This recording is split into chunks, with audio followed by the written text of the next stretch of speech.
DELF B2, la production orale. La production orale est la seule épreuve individuelle de l'examen du DELF B2.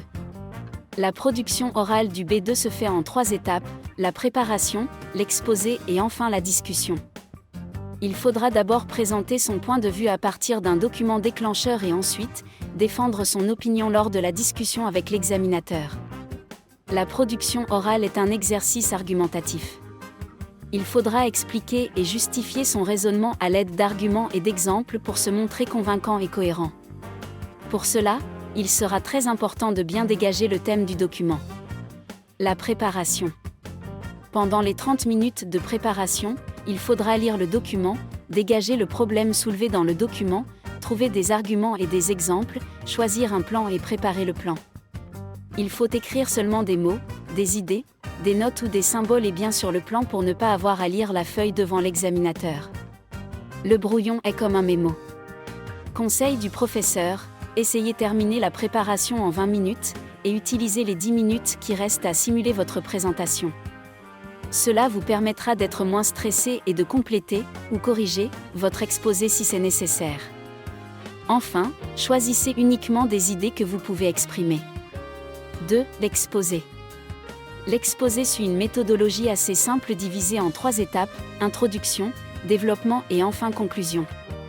Pour l'introduction, il faut présenter le document, type, source, date et auteur, résumer le contenu du document, de quoi parle l'article, présenter l'idée défendue par l'auteur, son opinion sur le problème, annoncer la problématique et annoncer le plan de l'exposé.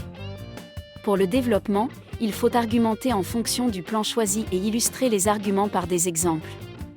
Et enfin, pour la conclusion, il faudra donner votre opinion, sans introduire de nouveaux arguments, ouvrir le débat par une question d'ouverture et passer la parole à l'examinateur.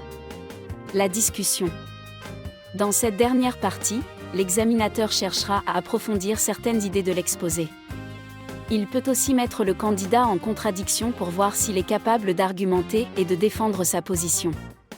Il faudra là aussi, savoir convaincre et illustrer les propos par des exemples.